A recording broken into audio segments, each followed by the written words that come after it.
नमस्कार दोस्तों, मैं प्रियंका एग्ज़ाम T20 चैनल पर एक बार फिर से आप सभी का हार्दिक स्वागत करती हूँ। एग्ज़ाम T20 चैनल पर आप लोग वीडियो री एग्ज़ाम की टेस्ट सीरीज़ सॉल्व कर रहे हैं और ये टेस्ट सीरीज़ हिंदी की अभी चल रही हैं और उसी की अगली सीरीज़ के साथ मैं ये वीडियो लेकर के आई हूँ। जो भी बच्चे वीडियो री एग्ज़ाम देने वाले हैं या UPSSC से रिलेटेड कोई भी एग्ज़ाम देने वाले हैं जिसमें हिंदी के प्रश्न पूछे जाएंगे, उन सभी के लिए यह बहुत महत्वपूर्ण सीरीज़ है। आज हमारा 5वां प्रैक्टिस सेट है और इसको हम लोग सॉल्व करने से पहले परीक्षा का पैटर्न आप लोग को याद होगा, पर एक बार फिर से रिवाइज़ कर दूं कि जो GS है उससे 50 प्रश्न आएंगे 100 मार्क्स के, ठीक है। इसी तरह GS के बाद आएंगे रीजनिंग के 50 प्रश्न, वो भी 100 मार्क्स के होंगे, और हिंदी के 50 प्रश्न, वो भी 100 मार्क्स के होंगे। तो इस तरह से आपके 300 मार्क्स के 150 प्रश्न होते हैं वीडियो री एग्ज़ाम में। इसके साथ साथ आप जूनियर असिस्टेंट या फिर अभी ग्राम पंचायत अधिकारी की वैकेंसी आई है, उसके लिए भी यह उतना ही महत्वपूर्ण प्रैक्टिस सेट है। तो अभी हम लोग 50 प्रश्न सॉल्व करेंगे। आप अपना जो स्कोर है वो कमेंट करके हमें बता सकते हैं, आपका क्या स्कोर रहा। यदि आपको कोई भी प्रश्न में दिक्कत आ रही है तो भी आप कमेंट करके हमें बता सकते हैं। मैंने प्रीवियस पेपर आपको सॉल्व करा दिए हैं, हिंदी के सारे प्रश्न उसमें हो चुके हैं। अभी अगर आप और भी जैसे GS वगैरह है, ये सारी भी टेस्ट सीरीज़ अभी सॉल्व होंगी, पर अभी हम पहले हिंदी पर फोकस कर रहे हैं।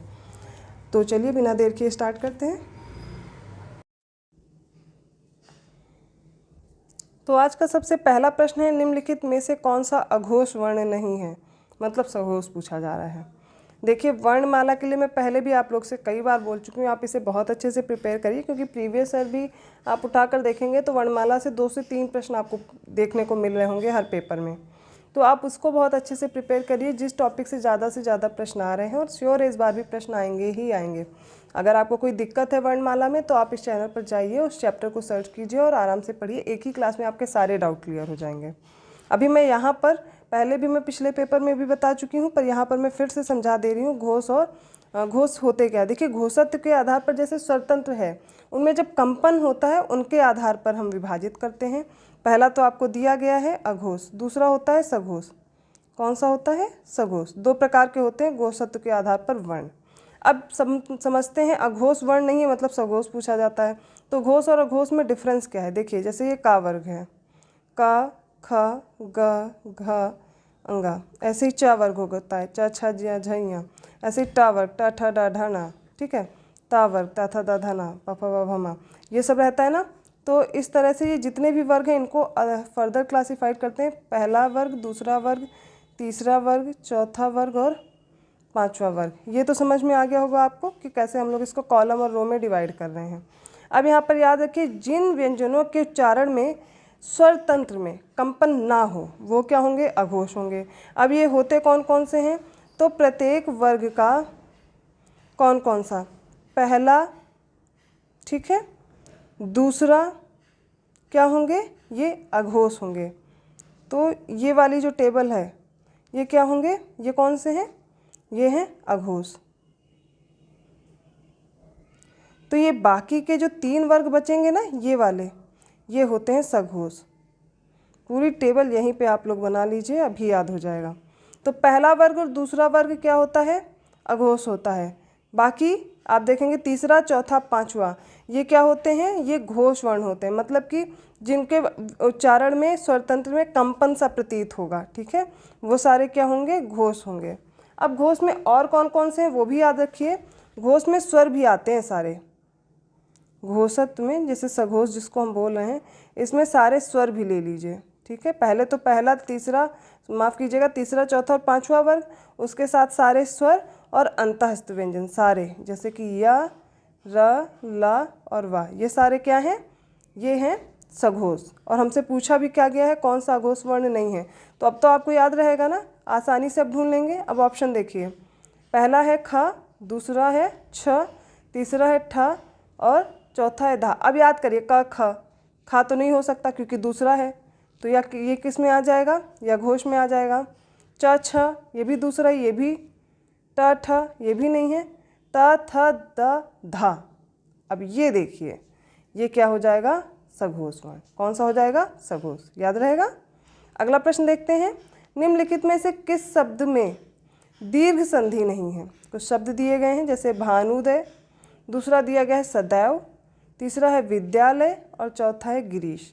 अब इसमें से हमें बताना है किस शब्द में दीर्घ संधि नहीं है। सबसे पहले समझिए दीर्घ संधि क्या होती है ना। ठीक है, संधि एक एक करके मैंने आपको सारी बता दी हैं। अभी यहाँ पर भी समझ लीजिए दीर्घ संधि में क्या होता है, जैसे आ है या आ है, ठीक है, इनके बाद, ठीक है, या जितने भी स्वर ये इधर वाले ले लीजिए, ई ऊ और ऊ, ठीक है, और इसके साथ री भी ले लीजिए, ठीक है। इनके बाद यदि कोई इनमें ह्रस्व भी हैं दीर्घ भी हैं, कोई भी ह्रस्व या दीर्घ स्वर आ जाए तो दोनों मिलकर के क्रमशः क्या होंगे, हमेशा आ, बड़ी ई, बड़ा ऊ और री। याद रहेगा कैसे, आ ई ऊ या फिर री के बाद कोई भी ह्रस्व या दीर्घ, ह्रस्व क्या होते हैं अ, जिनके उच्चारण में बहुत कम समय लगता है वो सारे ह्रस्व हो जाएंगे, और दीर्घ क्या, जिनके उच्चारण में थोड़ा अधिक समय लगता है। तो कोई भी स्वर आ जाए, ह्रस्व हो या दीर्घ हो, इनको मिलाकर हमेशा क्या बनेगा, आ या आ के बाद आ या आ आए तो आ हो जाएगा, देखिए।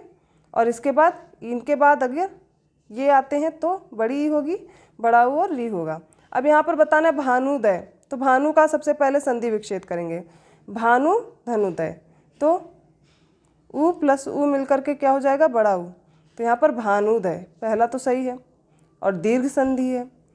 फिर है विद्या प्लस आलय, विद्या प्लस आलय मिलकर के क्या बनेगा, विद्यालय, मतलब बड़ा और बड़ा मिलकर के क्या बनाए हैं, बड़ा। तो विद्यालय भी, ये भी दीर्घ संधि है। गिरीश में देखिए गिर धन ईश, तो छोटी ई और बड़ी ई मिलकर के क्या बन गई, बड़ी, ये भी दीर्घ संधि का है उदाहरण। तो ये तीनों तो दीर्घ संधि के उदाहरण मिलेंगे, लेकिन सदा धन एव, सदा धन एव क्या बना, सदैव, इसमें कौन सी संधि होगी, दीर्घ संधि तो नहीं है। कौन सी है, आ प्लस ए मिलकर के क्या बन गया, ए। कौन सी संधि, याद आया, वृद्धि संधि। कौन सी है, वृद्धि संधि है, ठीक है। दीर्घ संधि मैंने पूरी समझा दी आप लोग को। सदैव किसका है, वृद्धि संधि का उदाहरण है। अगला प्रश्न दिया गया 103 से 105 तक पद्यांश को पढ़ना है और उसी प्रकार हमें उस पद्यांश के आधार पर उत्तर देना है, अपनी तरफ से कोई उत्तर नहीं देना होता है, पद्यांश आए या फिर गद्यांश आए। सबसे पहले पद्यांश को रीड करिए, आपको पद दिया हो या गद्य दिया गया हो आप रीड करिए, फिर प्रश्नों को रीड करिए और दोबारा आकर के जब आप पढ़ेंगे तो आपको उत्तर मिल जाएगा। अभी मैं पढ़ना स्टार्ट करती हूँ। ओह समय पर उसमें कितनी फलियाँ फूटी, कितनी सारी फलियाँ, कितनी प्यारी फलियाँ, यह धरती कितना देती है धरती माता, कितना देती है अपने प्यारे पुत्रों को, ना समझ पाया था मैं उसके महत्व को, बचपन में छी स्वार्थ लोभवश पैसे बोकर रत्न प्रसविनी है वसुधा, अब समझ सका हूँ, इसमें सच्ची समता के दाने बोने हैं, इसमें जन की क्षमता के दाने बोने हैं, जिसमें उगल सके फिर धूल सुनहली फसलें मानवता की, जीवन सन से हंसे दिशाएं, हम जैसा बोएंगे वैसा ही पाएंगे। ठीक है, ये पद्य दिया गया है। इनके आधार पर 3 प्रश्न है, तीनों का उत्तर एक एक करके हमें देना है। सबसे पहले मैं पढ़ती हूँ। कवि किसका महत्व नहीं समझ पाया था? ऑप्शन ए है माँ का, ऑप्शन बी है धरती माँ का, ऑप्शन सी है परिश्रम का और ऑप्शन डी है बचपन का। अब देखिए यहाँ पर अपनी तरफ से कोई भी उत्तर नहीं देना है, जो पद्य में लिखा है सिर्फ उसी तरह पढ़ के देना है और इसका सही उत्तर हो जाएगा धरती माँ का। Option B is correct, right.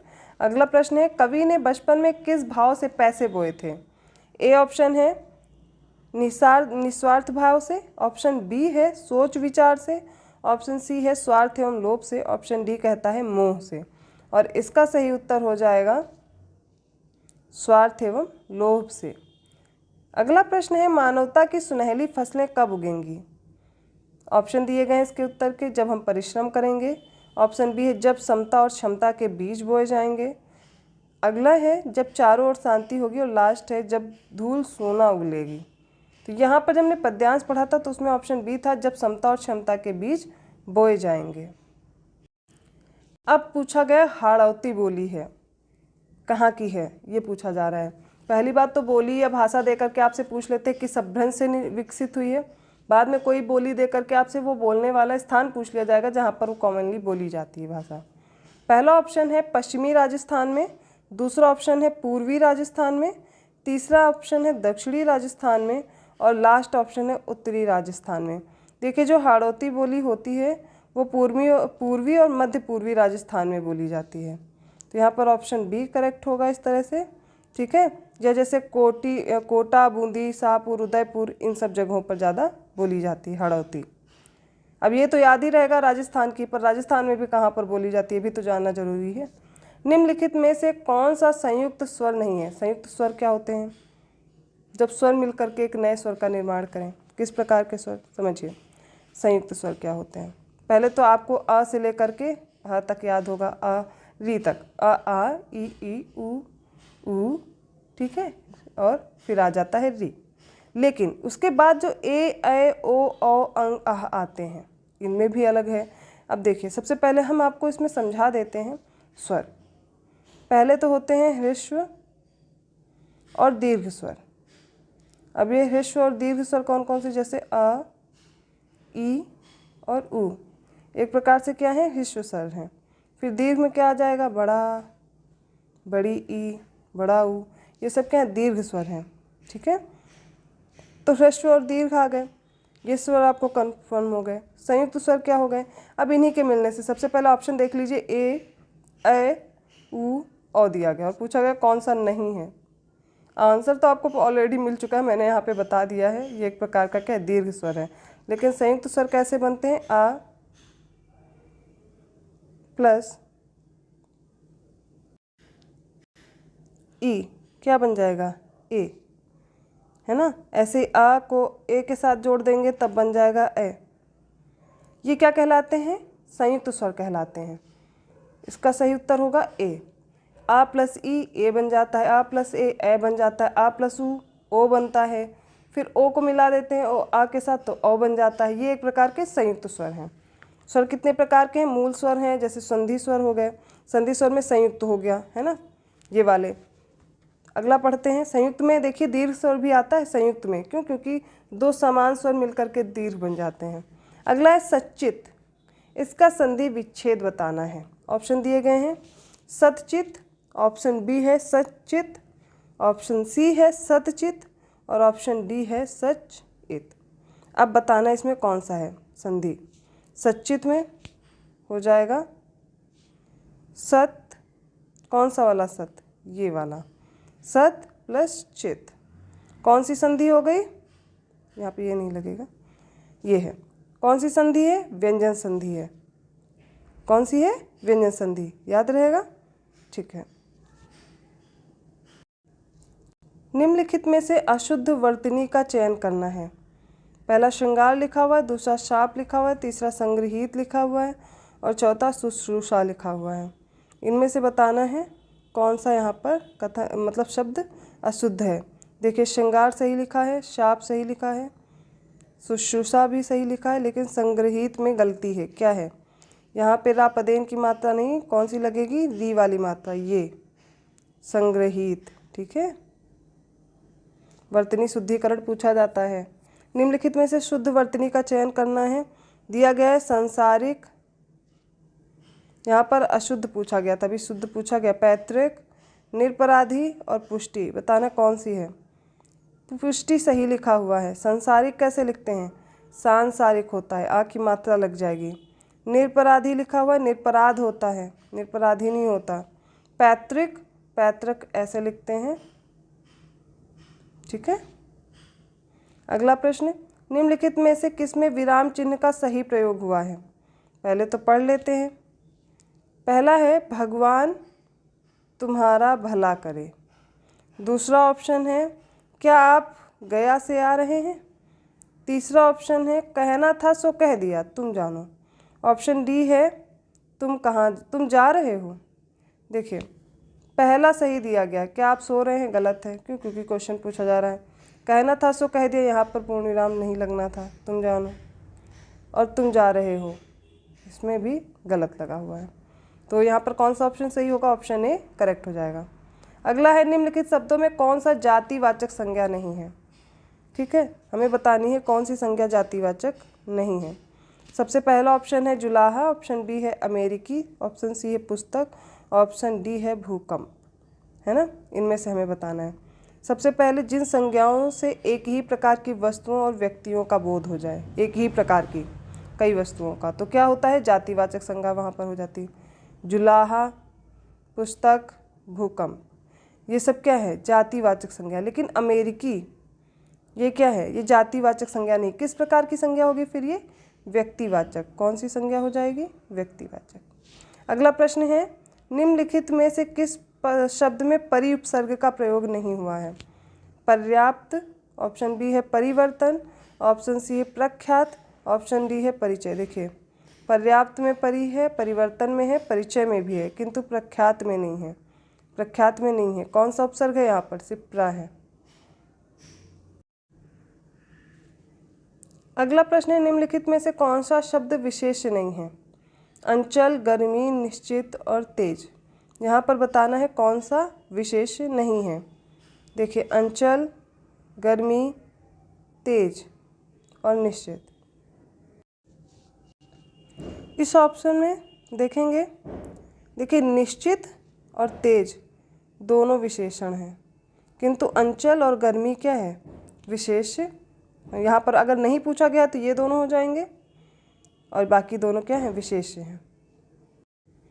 अगले प्रश्न में बताना है कौन सा शब्द पुल्लिंग शब्द है। क्या बताना है, पुल्लिंग शब्द। ऑप्शन देखिए क्या क्या दिए गए हैं, जैसे कि पहला है वायु, दूसरा है प्रभुता, तीसरा है विराम और चौथा है छवि। इसमें से बताना कौन सा है। देखिए वायु, प्रभुता और छवि ये तीनों के तीनों स्त्रीलिंग हैं, बल्कि विराम जो है वो पुल्लिंग होता है। यही याद कर लीजिए साथ में ही प्रश्न के। निम्नलिखित में से कौन सा स्त्रीलिंग शब्द है। नियम, तुषार, सौभाग्य या फिर संविदा। देखिए नियम, सौभाग्य, तुषार ये सारे पुल्लिंग हैं। संविदा क्या है, स्त्रीलिंग शब्द है। निम्नलिखित में से कपाट का तद्भव शब्द है। कपड़ा, किवाड़, कांटा या फिर कमर।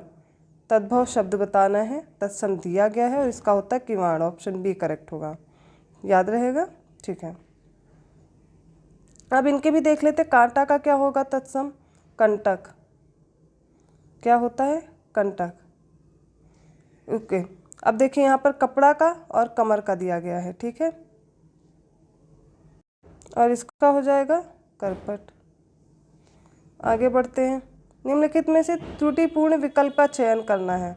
कौन सा गलत दिया गया। देखिए खिचड़ी देशज है, खरपर तत्सम है, कुली अरबी है और आल्पीन पुर्तगाली है। अभी पिछली ही क्लास में, हर क्लास में ये प्रश्न आता है और इस तरह के प्रश्न हम लोग डिस्कस करते हैं। देखिए यहाँ पर खिचड़ी सही दिया गया, देशज है, खरपर तत्सम है, आल्पीन पुर्तगाली है, किंतु जो कुली है ये अरबी नहीं है, बल्कि कैसा है, तुर्की भाषा का है, तुर्की भाषा का है। अगला प्रश्न है, निम्नलिखित में से किस शब्द में या जोड़कर बहुवचन नहीं बनाया जा सकता। जैसे दिया गया है नारियाँ, तिथियाँ, नीतियाँ और रीतियाँ। इनमें बताना है किसमें या।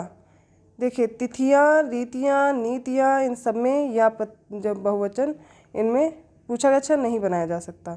हाँ नारियाँ नहीं बनाया जा सकता, क्यों, क्योंकि इसमें इयाँ लगा हुआ है, इयाँ।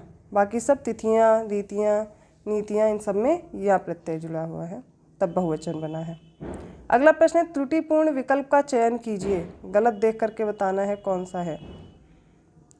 पहला दिया गया कर्ता ने, दूसरा ऑप्शन है कर्म को विभक्ति चिन्ह के साथ ये दिए गए हैं प्रश्न, ठीक है, और सी है संप्रदान से, और लास्ट में डी दिया गया है अधिकरण में। इनमें से बताना है कौन सा सही है। चलिए बताते हैं।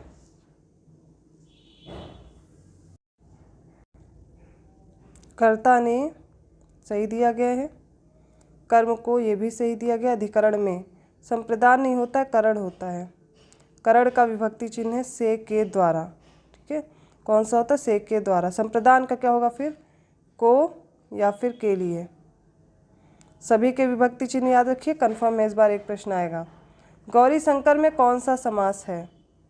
गौरी शंकर में द्वंद्व, बहुव्रीहि, कर्मधारय या तत्पुरुष।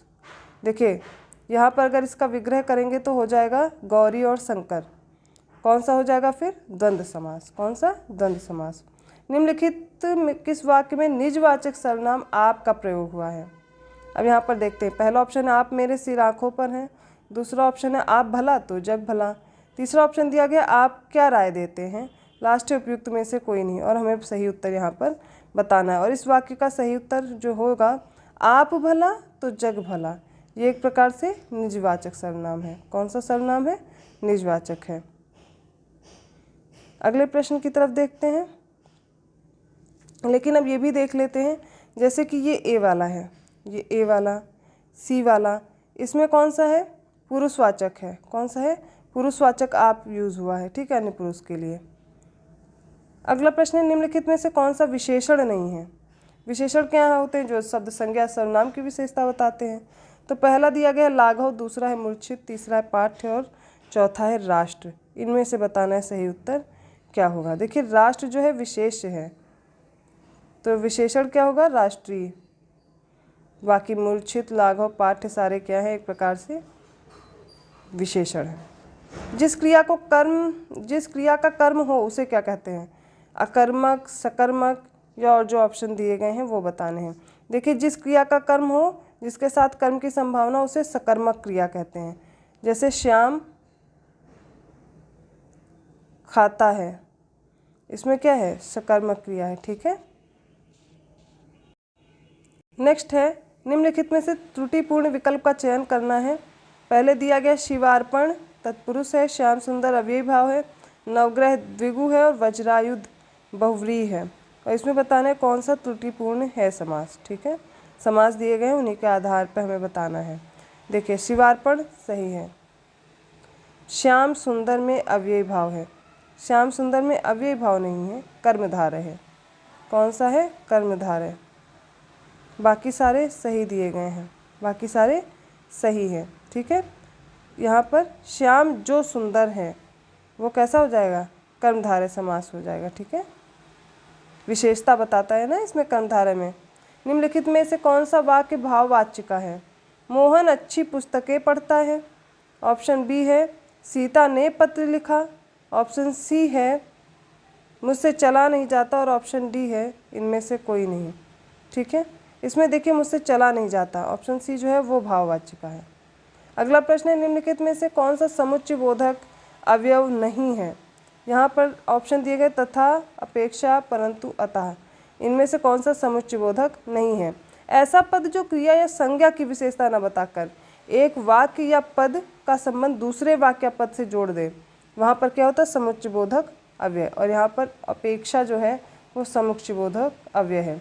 दुखी लोगों की मदद करो, इस वाक्य में दुखी शब्द किस प्रकार का विशेषण है? सार्वनामिक है, संख्यावाचक विशेषण है या गुणवाचक विशेषण है, या डी ऑप्शन संबंधवाचक विशेषण है। आपको 4 दिए गए हैं। देखिए जो दुखी है वो एक प्रकार का गुणवाचक विशेषण है। कैसा है? जो दशा वगैरह आपके स्वभाव को लक्षित कर रहा हो वो कैसा हो जाता है? गुणवाचक विशेषण। अगला प्रश्न निम्नलिखित में से कौन सा शब्द फारसी शब्द का नहीं है? फारसी शब्द नहीं है पूछा गया है। पैमाना, चिराग, इमारत और सौदागर। यहाँ पर बताना है फारसी शब्द नहीं है। देखिए पैमाना है, चिराग भी है, सौदागर भी है। कौन सा है? फारसी है, पैमाना, चिराग और सौदागर। किंतु इमारत नहीं है। इमारत कैसा है? अरबी शब्द है। अरबी शब्द सारे याद रखिए, अरबी, देशज, विदेशज, फारसी, पुर्तगाली, तुर्की, ये सारे। चटनी शब्द में कौन सा प्रत्यय लगा है? ई, नी, अनी या फिर नी। सारे देख करके बताने हैं कौन सा प्रत्यय यहाँ पर लगा हुआ है। बहुत ही सिंपल सा है, चटनी, नी प्रत्यय। Option B. बुढ़ापा में कौन सा प्रत्यय लगा हुआ है? पा, आप, आ या आपा, इनमें से बताना है। देखिए बुढ़ापा में पा प्रत्यय लगा हुआ है। अगला प्रश्न है निम्नलिखित में से कौन सा क्रिया विशेषण पदबंध है? इतने धनी मनी व्यक्ति। दूसरा है शेर के समान बलवान। तीसरा ऑप्शन है मुझ अभागे ने। ऑप्शन डी है पहले से बहुत धीरे। इन सब में से बताना है कौन सा सही है। क्रिया विशेषण पदबंध बताना है।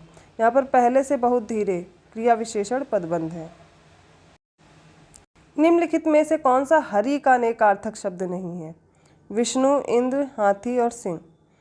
तो यहाँ पर विष्णु, इंद्र, सिंह ये सारे हरि के अनेकार्थक हैं, माफ़ कीजिएगा। हाथी नहीं है, हाथी नहीं है इसका, ठीक है। हरि के और कौन कौन से अर्थ होते हैं? विष्णु, इंद्र, सिंह दिया गया है। सर्प होता है, मेढक होता है, सिंह होता है, घोड़ा, सूर्य, चांद, तोता, ठीक है। और यमराज, हवा, ब्रह्मा, शिव, ये सारे क्या हैं? हरि के अर्थ हैं। अब पूछा गया निम्नलिखित शब्द युग्म के अर्थ से संगत विकल्प चयन करना है। अब्ज और अब्द का अर्थ बताना है। ऑप्शन है कमल और बादल, बादल कमल, समुद्र कमल या बादल समुद्र, इनमें से बताना है। जा और दा का केवल डिफरेंस है और इन्हीं के आधार पर पहचानना होता है। अब्ज किसका है और अब्द किसका है। पिछली बार भी एक ऐसा ही उदाहरण था जिसके ज़रिए से मैंने आपको इस प्रश्न को बहुत अच्छे से समझाया था। जहाँ पर जा यूज़ हो वहाँ पर क्या होंगे? कमल, और दा यूज़ हो जाए तो बादल के लिए। तो इसका सही उत्तर क्या है? ए ऑप्शन, कमल और बादल। अधजल गगरी छलकत जाए, इस कहावत का बताना है अर्थ। ऑप्शन ए है घड़े से पानी गिरना, ऑप्शन बी है डींग हाँकना, ऑप्शन सी है अपनी कमी बताना, या ऑप्शन डी है दूसरों को दोष देखना या दूसरों का दोष देखना। और अधजल गगरी छलकत जाए मतलब बड़ी बड़ी डींगे हाँकना। ऑप्शन बी करेक्ट होगा। अगला प्रश्न है निम्नलिखित में से कौन सा संयुक्त वाक्य का उदाहरण है। ऑप्शन ए है मैं खाना खा चुका तब वह आया, ऑप्शन बी है मैंने खाना नहीं खाया इसलिए मैंने फल नहीं खाया, ऑप्शन सी वह कौन सा मनुष्य जिसने राजा भोज का नाम ना सुना हो, ऑप्शन डी है मैंने भोजन नहीं किया और मेरी भूख नहीं मिटी। यहाँ पर बताना है संयुक्त वाक्य। यहाँ पर मैंने भोजन नहीं किया और इसलिए मेरी भूख नहीं मिटी, ऑप्शन डी क्या है? संयुक्त वाक्य। बाकी सारे क्या हैं? मिश्र वाक्य हैं। कैसे हैं? मिश्र वाक्य। नेक्स्ट है शेष महेश गणेश दिनेशु सरसेहु जाहि निरंतर आवे। फिर से देखिए इसको, शेष महेश गणेश दिनेश सरेसहु जाहि निरंतर गावे। अब इस पंक्ति में अलंकार बताना है। छेका अनुप्रास, वृत्यानुप्रास, लाटानुप्रास या फिर श्लेष। देखिए छेका, वृत्या और लाटानुप्रास एक प्रकार के अनुप्रास जो अलंकार है उसके भाग होते हैं और बाकी श्लेष अलग है। तो बताना है इनमें से कौन सा है। जहाँ पर एक वर्ण की आवृत्ति कई बार हो वहाँ पर अनुप्रास होता है, लेकिन उपयुक्त पंक्ति में देखिए जो स है, सा शब्द कहाँ गया? देखिए फिर से मैं दिखाती हूँ। शेष सा जो है महेश में सा, गणेश में सा, दिनेश में सा वर्ण की आवृत्ति बहुत बार हो गई है यहाँ पर, इसलिए यहाँ पर कौन सा हो जाएगा? वृत्यानुप्रास। जब किसी एक वर्ण की आवृत्ति बहुत बार हो तो उसे क्या कहते हैं? वृत्यानुप्रास कहते हैं। ऑप्शन बी यहाँ पर करेक्ट होगा। अगला प्रश्न है नीचे दिए गए वाक्य हैं, पहला और जो लास्ट वाला है पहला और 6 उसकी संख्या दी जाती है, वो फिक्स दिया गया, बीच में या रा ला वा करके सेंटेंस दिए गए हैं और उनको सही क्रम में लगाना होता है। सबसे पहले पढ़ते हैं, जिस प्रकार दहकना है उसी प्रकार उसके स्वभाव का मनुष्य का धैर्य और अग्नि का धर्म। लास्ट लाइन है कि पर्याय होना चाहिए। अब इन्हीं को जोड़ करके हम लोग बनाएंगे। मैं इसका सही उत्तर आप लोग को बता देती हूँ, ठीक है? उसको आप लोग देखते जाइएगा और उस प्रकार आप अपना क्रम लगा लीजिएगा, ठीक है? जिस प्रकार अग्नि का धर्म दहकना है उसी प्रकार मनुष्य का धैर्य उसके स्वभाव का पर्याय होना चाहिए। समझ आया? कैसे मैच करेंगे? जिस प्रकार अग्नि का धर्म दहकना है उसी प्रकार मनुष्य का धैर्य उसके स्वभाव का पर्याय होना चाहिए। अगर लगाएंगे तो सबसे पहले कौन सा हो जाएगा? वह जिस प्रकार अग्नि का धर्म, उसके बाद दहकना है या, ठीक है, उसी प्रकार मनुष्य का ल र और बाकी लास्ट वाला। ऑप्शन सी मैच कर लीजिए। अगला प्रश्न है निम्नलिखित में से कौन सा वाक्य शुद्ध है? मेरी 5 बहनें और एक भाई है। ऑप्शन बी है मेरी 5 बहनों और एक भाई है। ऑप्शन सी मेरा एक भाई और 5 बहनें हैं। और ऑप्शन डी है मेरा एक भाई और 5 बहनें हैं। अब इसमें से बताना है कौन सा वाक्य शुद्ध है। सॉरी, लास्ट वाला मेरी लिखा हुआ था। यहाँ पर बताना है कौन सा वाक्य शुद्ध है। यहाँ पर होगा मेरा एक भाई और 5 बहनें हैं। ऑप्शन सी करेक्ट होगा। ये भी 40th को प्रश्न है, निम्नलिखित में से कौन सा देवता का पर्यायवाची नहीं है? निर्जर, विशुद्ध, त्रिदश और वासव, इनमें से बताना है कौन सा देवता का पर्यायवाची नहीं है, बाकी हैं। तो यहाँ पर जो इसके उत्तर देखेंगे निर्जर, विशुद्ध और त्रिदश में से यहाँ पर निर्जर, विशुद्ध, त्रिदश ये सारे के सारे देवता के पर्यायवाची हैं, लेकिन जो वासव है वो किसका है? वो इंद्र का होता है। किसका है? इंद्र का। देवता के सारे क्या हैं, पर्यायवाची हैं। निर्जर, विशुद्ध, त्रिदश ये सारे हैं। इंद्र के और कौन कौन से पर्यायवाची होते हैं, वासव, सुरपति, देवराज, मध्वा, पुरंदर ये सारे। हिंदी का प्रथम मौलिक उपन्यास है, बताना है कौन सा है, परीक्षा गुरु, आनंदमठ, गबन या फिर तितली। उपन्यास पूछा गया है, ठीक है, याद रखिए। ये जो लाला श्रीनिवास दास जो द्वारा जो रचित है परीक्षा गुरु, यह है लाला श्रीनिवास दास का, यह पहला माना जाता है। अब देखिए आनंदमठ के रचयिता कौन है, बंकिम चंद्र चटर्जी हैं। गबन के कौन है, मुंशी प्रेमचंद हैं। तितली जयशंकर प्रसाद की है। तितली जो उपन्यास है वो जयशंकर प्रसाद, आनंदमठ बंकिम चंद्र चटर्जी की है, और परीक्षा गुरु किसका है, लाला श्रीनिवास दास का है, और मुंशी प्रेमचंद का गबन। अगला प्रश्न है, निम्नलिखित में से कौन सा विकल्प त्रुटिपूर्ण है। गरल का सुधा दिया गया है, चिरंतन का नश्वर दिया गया है, अज्ञ का विज्ञ दिया गया है, और निर्दोष का अदोष दिया गया है। यहाँ पर आप देखेंगे, यहाँ पर जो प्रश्न दिए गए हैं, गरल का सुधा सही है, चिरंतन का नश्वर ये भी सही दिया गया है, ठीक है। अब देखिए अज्ञ का विज्ञ ये भी सही है, लेकिन निर्दोष का अदोष नहीं होता है, सदोष होता है। यहाँ पर विपरीत निकालना था विलोम शब्द, तो ऑप्शन डी करेक्ट होगा। अगला प्रश्न है, वाक्य में त्रुटिपूर्ण भाग का चयन कीजिए, यदि कोई त्रुटि ना हो तो डी भाग का चयन करना है। वीर सैनिक कहते हैं कि हम विद्रोही शत्रु का नाश करेंगे, और इनमें से बताना है कौन सा ऑप्शन गलत दिया गया है। ए बी सी में से अगर कोई त्रुटि नहीं है तो डी करना है। यहाँ पर देखिए वीर सैनिक कहते हैं कि हम विद्रोही शत्रु, ठीक है, यहाँ पर विद्रोही भी दिया गया है, शत्रु भी दिया गया है, ठीक है, होना चाहिए वीर सैनिक कहते हैं कि हम शत्रु का नाश करेंगे, ऑप्शन बी यहाँ पर राइट होगा। अगला प्रश्न है, पुरस्कार का विलोम शब्द है, सत्कार, तिरस्कार, उपकार, अपकार। तो पुरस्कार का बताना है, पुरस्कार का जो विलोम होता है वो होता है तिरस्कार, ऑप्शन बी राइट होगा। उपकार का अपकार, सत्कार का भी यहाँ पर तिरस्कार ही होता है, ठीक है। अगला प्रश्न है, निम्नलिखित में से त्रुटिपूर्ण विकल्प बताना है। अनेक वाक्यों के लिए एक शब्द बताना जिसकी 4 भुजाएं हों, उसमें क्या होगा।